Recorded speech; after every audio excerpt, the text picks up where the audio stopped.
Welcome to the channel, ladies and gentlemen. We are back with our next episode in the Sins Edition series. And guys, we thought the last episode with Halloween Resurrection was an interesting one. You're goddamn right. Well, now we are at Rob Zombie's Halloween from 2007. Coriander's with me and Killian, of course. So these are just some things that kind of rub us the wrong way, or that we had some issue with, but also some things that fans have talked about over the years as well. So these are just some of the sins that we've come up with. But the first sin that I want to throw up here and kill, dates can be really, really interesting. You remember anniversaries, you remember your birthday, you remember, certain things like that. Well, there's another date that's very, very important in my mind, and I want to share that with you, bro. And that is this one. January 29th, 2007. Hey, you know what this is?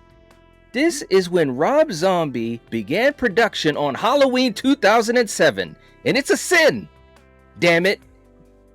Kill. What? and we're having fun with this series.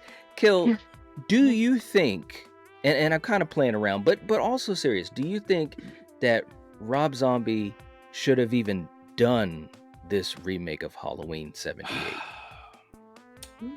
Yes. Okay. And the reason I'll say that is, for better or worse, this franchise needed something new. It needed an injection of just some new ideas, whether we like them or not.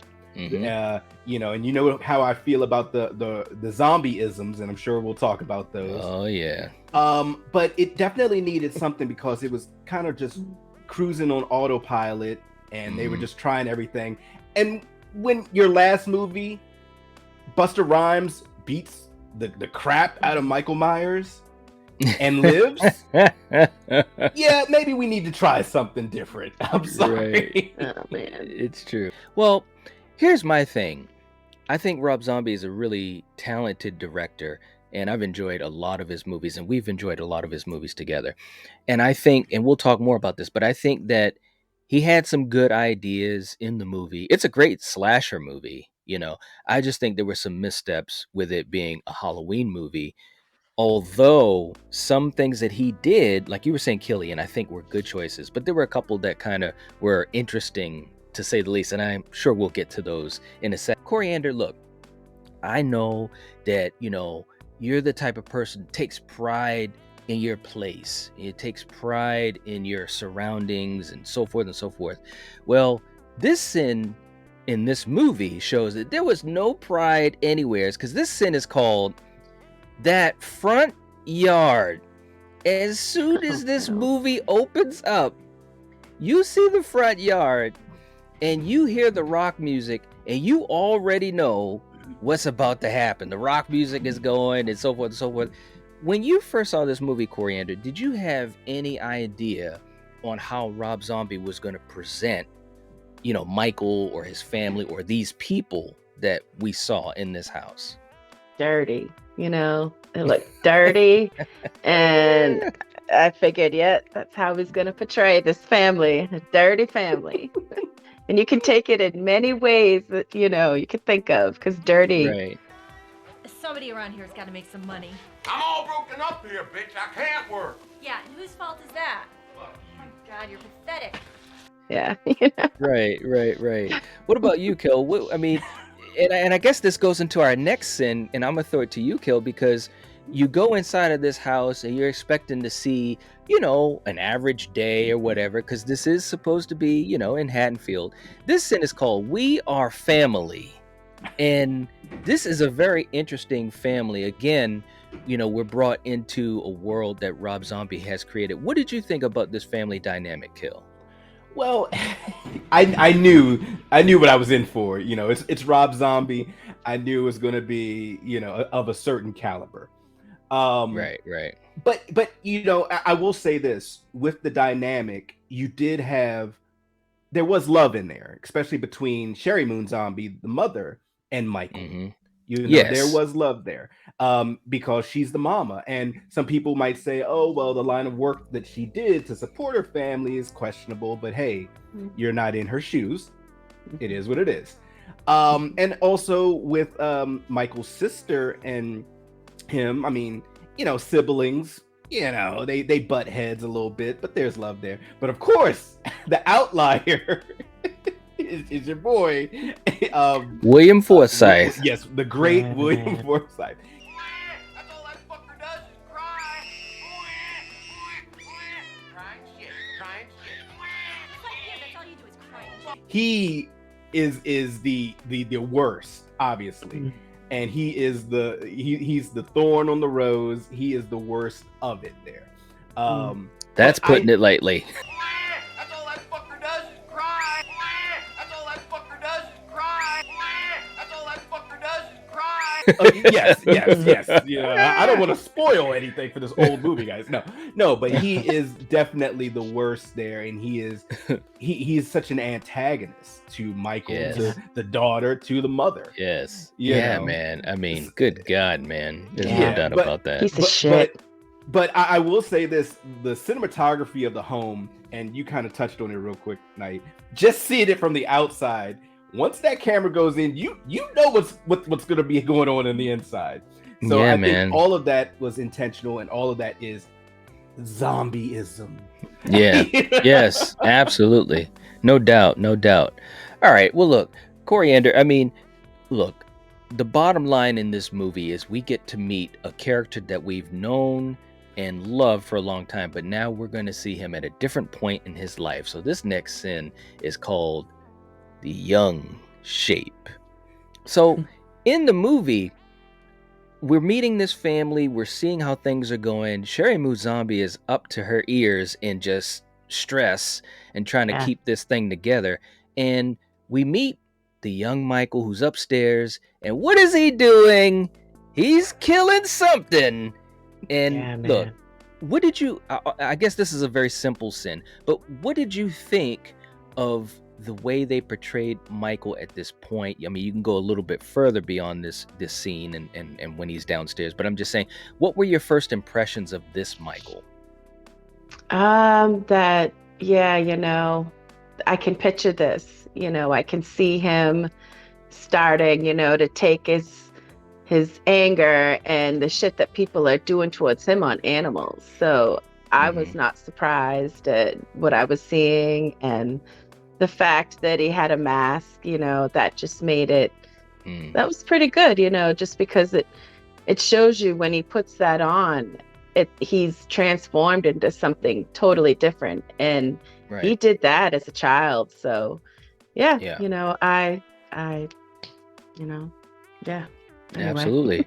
Well, Kill, here's something that's really, really interesting. Now, we've watched a lot of Rob Zombie movies, and we're big fans of certain things from those movies, and we're big fans of movies and different characters and actors and actresses. But the funny thing that I found in this movie, at this point in the movie, we realized something, Kill, and you know what that is? This sin is called when Sheri Moon is the most responsible character that you have ever seen. Like, literally at this point in the movie, you can tell that Sheri Moon is really the only person that is like on the straight, you know what I mean? And we're not going to count Lori because she's just a little baby at this point. But the sister is kind of annoying. Obviously, William Forsythe, we talked about that, and Michael's killing animals. So, what did you think about Sheri Moon in this movie, or at least in this beginning part of the movie? Because I think a lot of people, when they think of Sheri Moon Zombie, they don't think of her as as a great actress.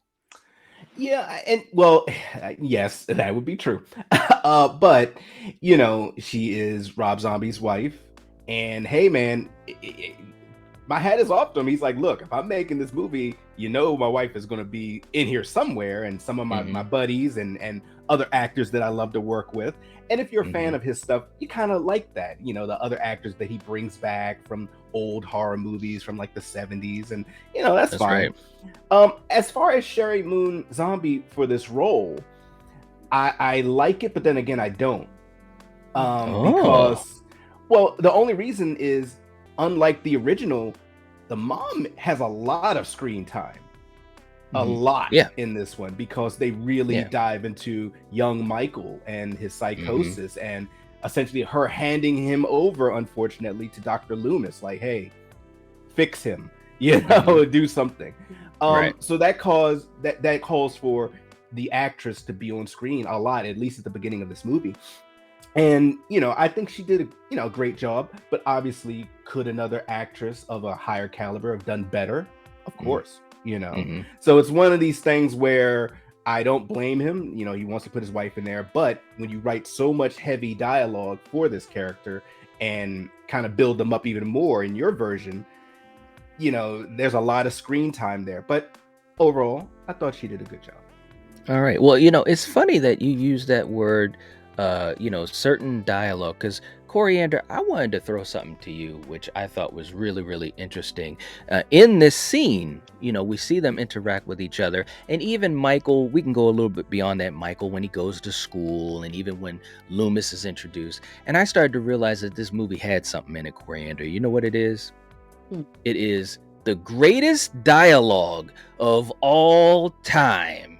And I'm talking about Oh man. F-bombs and see you know what teas and everything in this friggin' movie. And it just hits you over the head. That's all that fucker does is cry.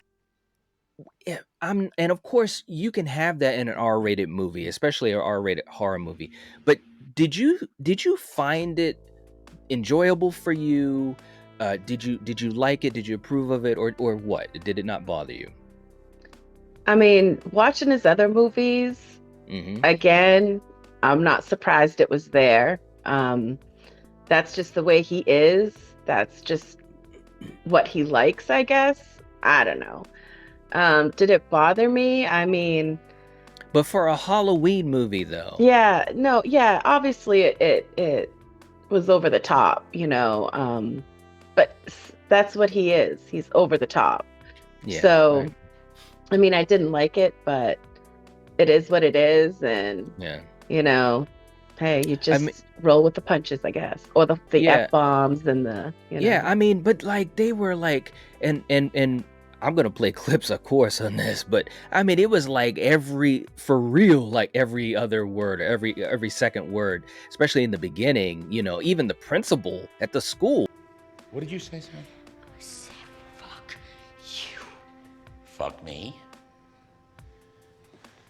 It's like, dude, I mean, it was just at that extra level. oh I man, know he yeah, was trying to present a certain environment. I get that. And also being realistic. Of course you're going to have, some cursing and stuff like that, but it just felt like he was at like level 9.6 on a scale of 1 to 10 some people are like all that the though. way. Yeah. Okay. Well, I'm just saying. Well, there are obviously, but I'm just saying when you got like little kids and anyways, I don't know, man. It just was it over the top? Oh Now, man. and let me just say this, and everyone has a certain upbringing. I get that. I know what Kill's upbringing was like because I was right there. So I'm just saying, did you think it was over the top for a Halloween movie?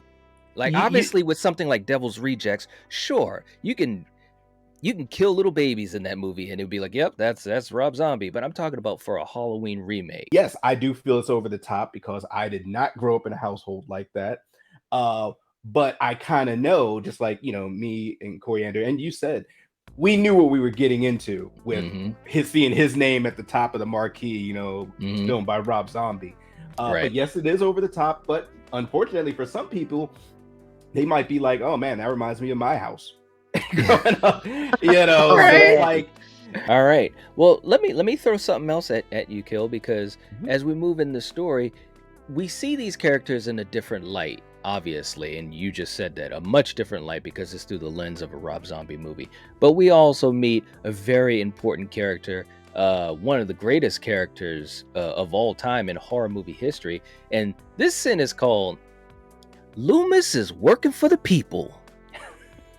Because we meet Dr. Samuel Loomis, played by Malcolm McDowell, and he's gone to the school to basically help Michael, because Michael's had all these different situations going on with his behavior. He's killing animals. He killed a cat.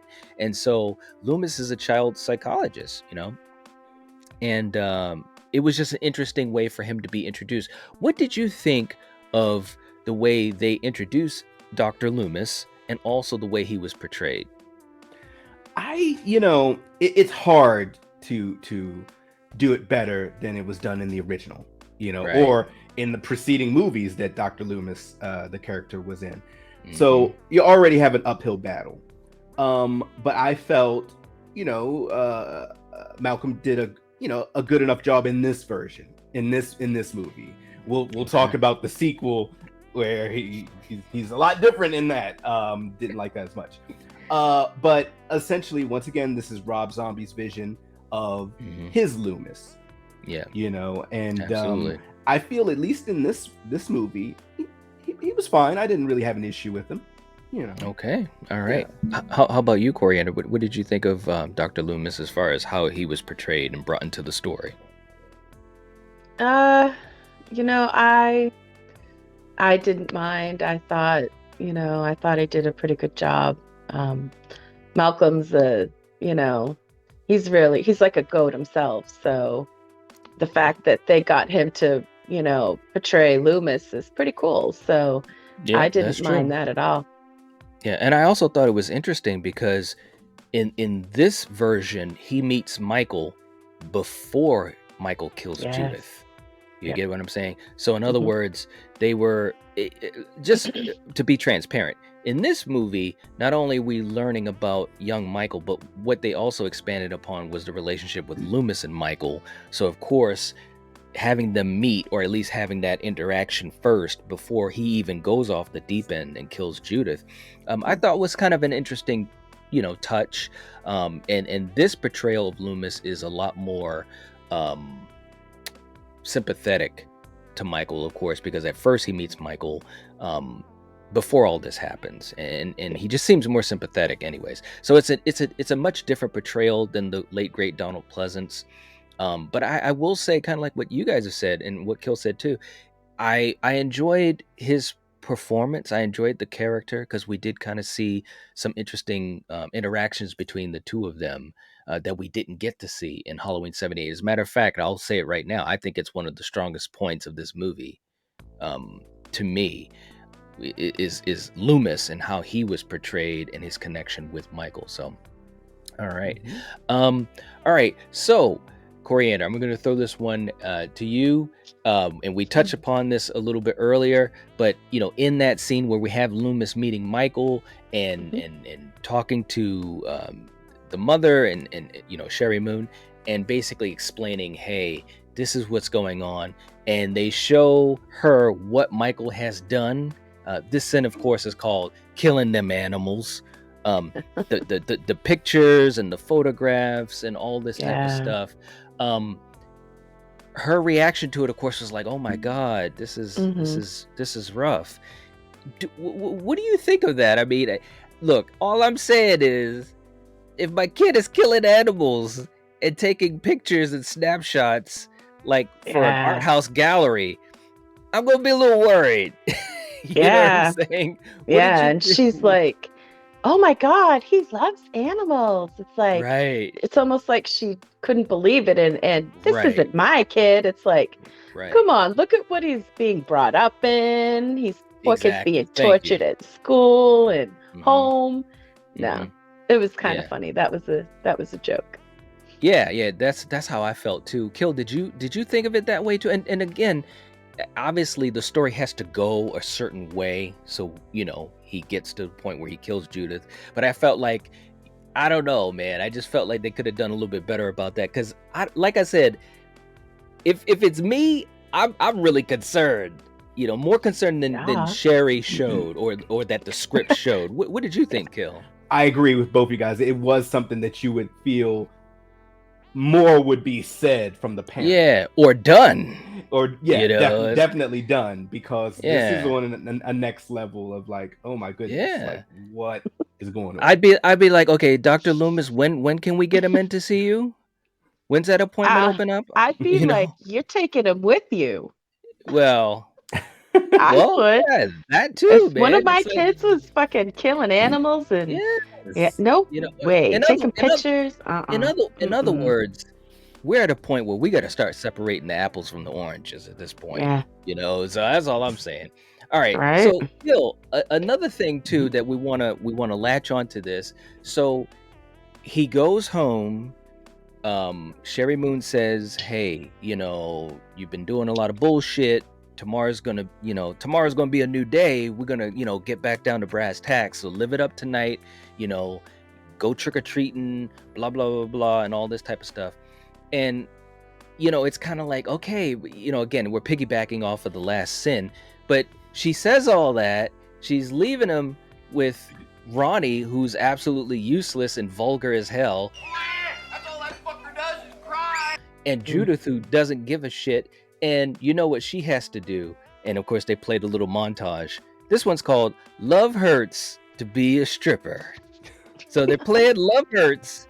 And you know how Rob Zombie is a huge 70s rock aficionado kill. First of all, what did you think about this scene and how it played into the movie, and the fact that she left Michael to kind of say, hey, have at it, go nuts? I'm of two minds. I feel bad for her because she's the breadwinner of the house. Right. Because Ronnie is, I don't even know why she's with Ronnie, but Right. Ronnie is useless, Right. And she realizes her son is going through some stuff. She can't help him, and she can't be there also to comfort him because, like a lot of single parent homes, I got to go to work. I got to go to work, or we won't have a home. You won't have food. Right. And Right. I like that Rob put that in there because, unfortunately, that is a reality for a lot of households. Even though Ronnie's there, it's a single parent household. I mean, let's Right. be real. And if anything, she's also supporting him and his habits. So it's a little sad. And the use of the love hurts. Love hurts. Yeah. Rob is doing some subtle things there that you really, either you pick up on it or you don't. And some might like it, some may not. But I liked it, and I thought it was very sad because she wants to be here for her kid. Right. That, like I said earlier, there is love here, and it's mainly between her and her son. Yes. But Yes. you gotta go to work. And I will say the one thing that definitely is not a sin is the fact that they really do display that she loves her son and that he loves her. And they also show that he really loves Lori, as a little baby. Yep. Everyone else is like, fuck it. You know what I'm saying? Yeah, they treat him like he's a piece of shit. Well, that's what I'm saying. It's Yeah, crazy. So it's an interesting path that Rob put this movie on. You know what I mean? Because you do have those moments where you're like, okay, for me, I'm just speaking for me, and what I've heard a lot of fans talk about. Like for me, I'm following you. I got it. I know where you're going. And then you have some of these other, like you say, Kill, these zombieisms that kind of like, wait, what? Wait, what? And sometimes it helps, because it is painting a very realistic picture. But sometimes it's so over the top. There's like, okay, wait a minute. I gotta, what? Okay, I'm watching a movie. Yes, I'm watching a movie. Rather than sometimes feeling very connected to it, like it could really happen. Not that this type of stuff is happening, but you know what I mean. So anyways, it's interesting stuff. All right, so let's go to the next one. Coriander, this is an interesting one too, because we know how this happens in the 78 movie. Like we said, Michael's home alone, virtually. And, when you got an older sibling, and Kill knows how this is, sometimes they're a little overprotective. They want to make sure that their younger brother or sister are taken care of and doing what they're supposed to be doing. Well, guess what? In Halloween 2007, Judith don't give a fuck. Okay? Yeah. She truly doesn't. And look, Nope. I get it. I get it. They're setting up certain things. She has to get killed because that's what happens. But I mean, what did you think of that scene, Coriander? We know that obviously she was fooling around with her boyfriend in 78, and and so forth and so forth. So they were kind of doing their version of it. But Oh I yeah. mean, couldn't she have just taken him down Dirty. the street? Couldn't she just taken him down the street to get a little bit of candy first or something? You know?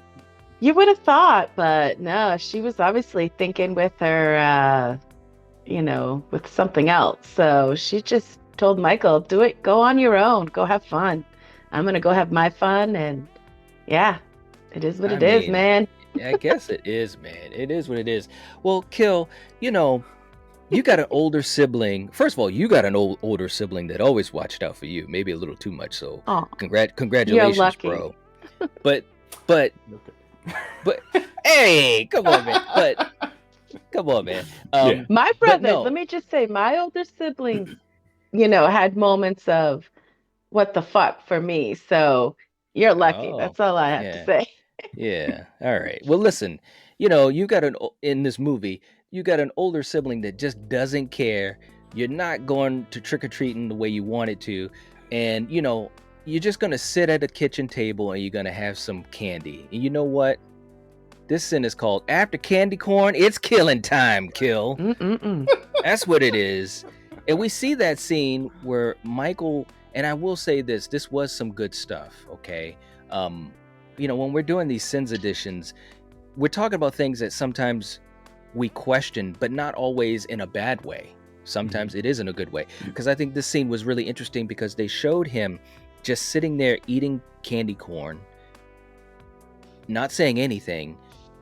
And after he's done, he gets the knife and it's time to rock and roll. Kill, what did you Yes. think of this scene as far as the psychological things going on? I loved it.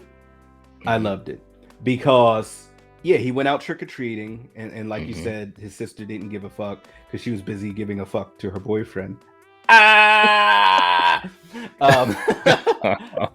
was waiting to get that one out. I'm sorry. But no, he's sitting there and he realizes the only person that really cares about him is at work, Mom. Mhm. Yeah. And just like, any serial killer, you're building. It starts with animals, little things. Oh, let me try this one. Oh, let me try this bigger animal. And he's eating the candy corn. He's like, well, I already got the costume on. I got the mask over my head. I could just pull it down. There's knives right there. Let's just get the party started. Like you said, it's killing time. Yeah, and man. the young actor who portrayed young Michael, his face just it's just blank.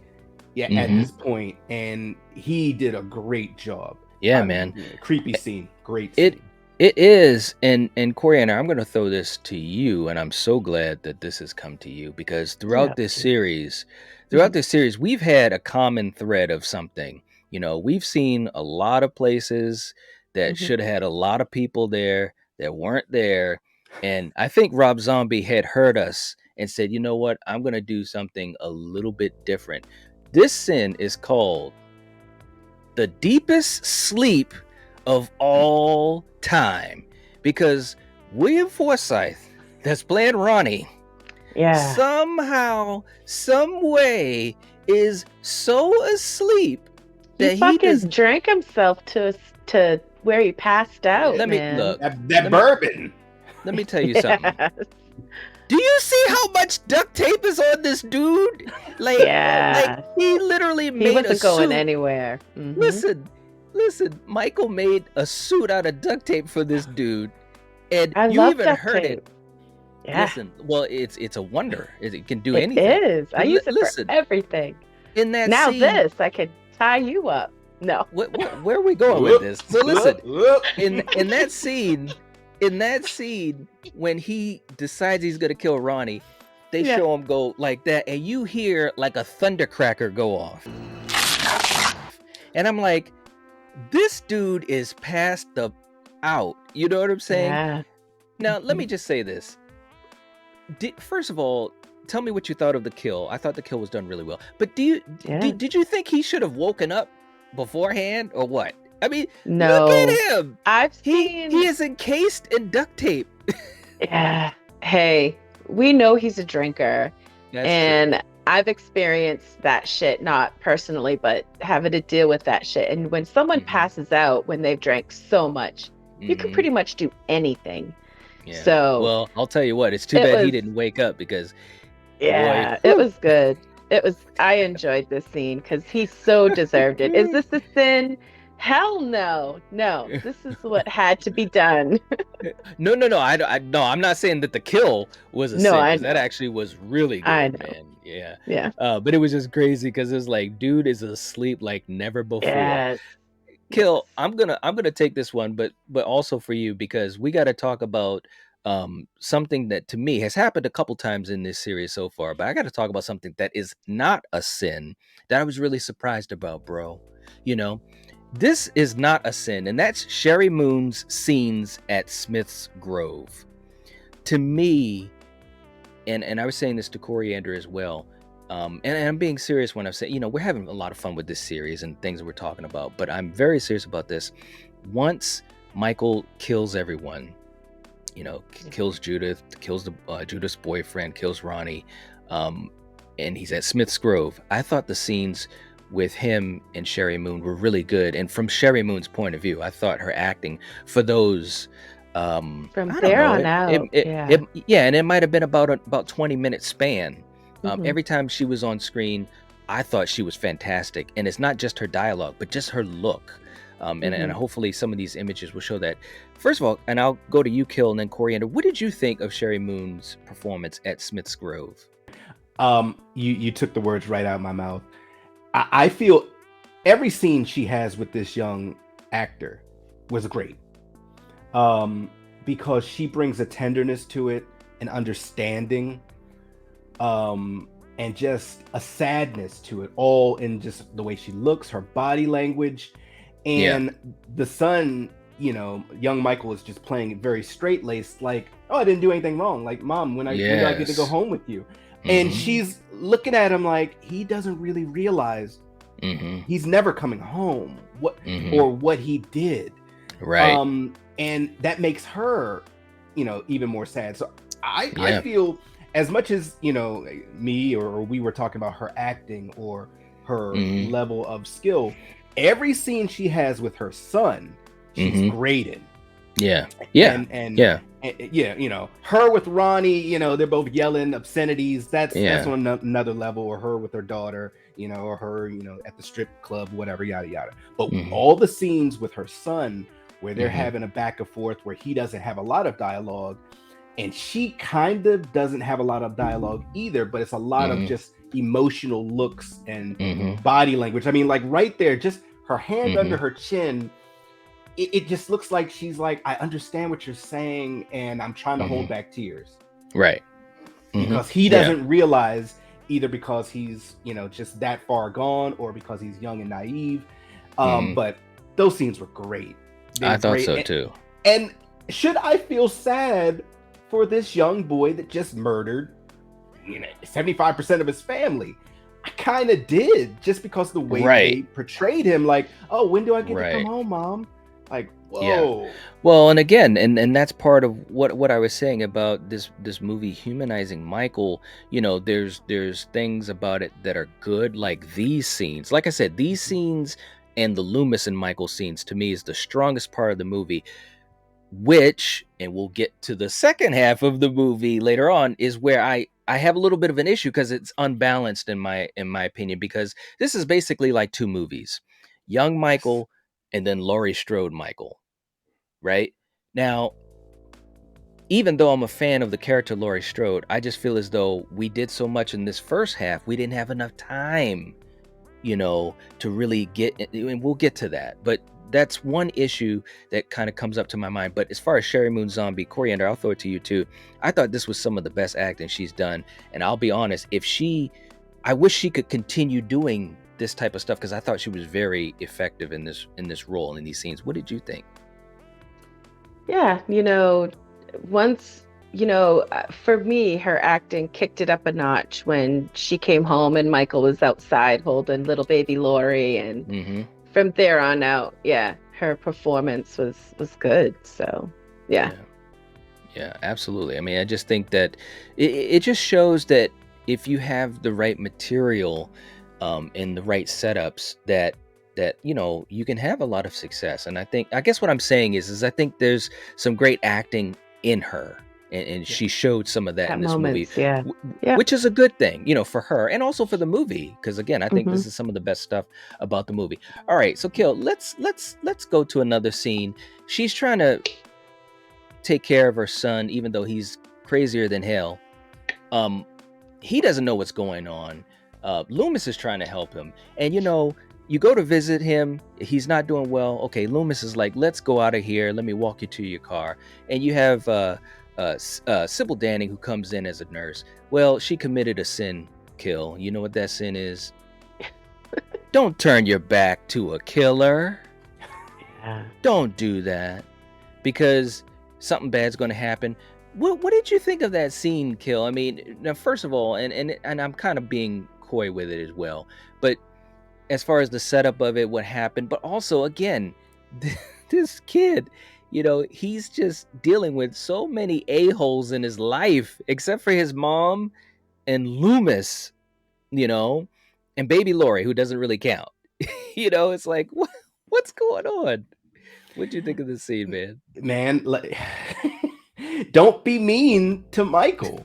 I mean, Right. that's the quick. I know it's a very basic answer, but everyone who's mean to him, you got to go. That's just how he looks at it. You were mean to me, Mhm. I kill you. You were Yeah. mean to me and my mom, I kill you. You didn't take me trick-or-treating, I kill you. You're having sex with my sister, I kill you. So, Michael has these rules, and Yeah. like you said, don't be mean to the young child that just killed 75% of his family that he's supposed to love, and Right. then you, not part of his family, talk shit and then turn around. Yeah. You're gonna get aced out. Like, that's Mhm. never a good look. You are. Well, and speaking of talking shit, man, here's another thing to add on to that, because and there's two versions of this movie. There's the theatrical and then there's the unrated director's cut. And a lot of this we're pulling from the unrated because that has, the more scenes in it. But Kill, we're meeting a lot of people at Smith's Grove. We know Loomis is on the up and up. And we meet another character that's pretty cool too. We'll get to that. But again, we got more a-holes, and not that I want to spend a lot of time on it, but we kind of got to talk about that scene. I know it's a Rob Zombie movie, and I know you got these hooligans hanging out at night at the sanitarium drinking and stuff, but come on, do we really have to have that scene in this movie to antagonize Michael? Did that really have to happen, Kill? And I'm trying to make light of a very serious situation. I'm not trying to poke fun at what happened, because it's absolutely horrendous and an abomination. But I'm just saying, in this movie, in a Halloween movie, there's like 85 million other ways that Michael could break out of Smith's Grove. To me, would you think, Hill? Man, this is one of those zombie-isms. Yeah, This is a zombie-ism because Rob will go to that extreme. And yeah, man, I just, once again, in my opinion, this is his way of just showing exactly how far gone, how crazy, how just unemotional Michael, and how brutal, his Michael can be. Rob, like Coriander said earlier, Rob, he goes there, he goes over the top, whether you like it or not. Mm-hmm. He does. Yeah. Way over the top. It's like, really, dude? Come on, man. Anyways, all right. So that was a tough one. All right. So Coriander, let's go to the next one. Now this is the other thing that I found interesting, because Kill just said it. You got to treat Michael right. We know from Mr. T. Image for the moon and the miserable groan from the pain that you felt when I was born. Do you though? Well, that's what this sin is called. I want to be his friend. Well, I want to be his friend too. But you know who else was his friend and it didn't work out for? Right? They did Danny Trejo dirty. Yeah, they did. That is a sin in itself. Listen. Come on. Right. Dude, homeboy was on Michael's team for almost 20 years. Yes. He saw Michael as a little boy. Yep. He saw him before he became a WWF wrestler. A giant, right? And Michael was like, I don't care. Now, all seriousness being here, I love seeing Danny Trejo in this movie. And I'm sure Rob Zombie said, "Hey, let's get Danny in this movie, give him a nice little part, have some scenes and stuff like that." But did they have to kill Danny Trejo, Coriander? Come on. No, right. They shouldn't have. I just want to throw that out there, man, because I love Danny, and he was good. Right? He even said it like, I felt so bad for him, man, because as Michael is killing him, he said to him like 8 times, "I was good to you, Mikey. I was good to you." It's like, yeah, you were, but guess what? Yeah. The check is in the mail. I mean, good God, man. It was brutal. It's like, damn. Anyways, what? That's too bad. That's too bad. I know, man. It's like they did Danny wrong, man. I was good to you, Mikey.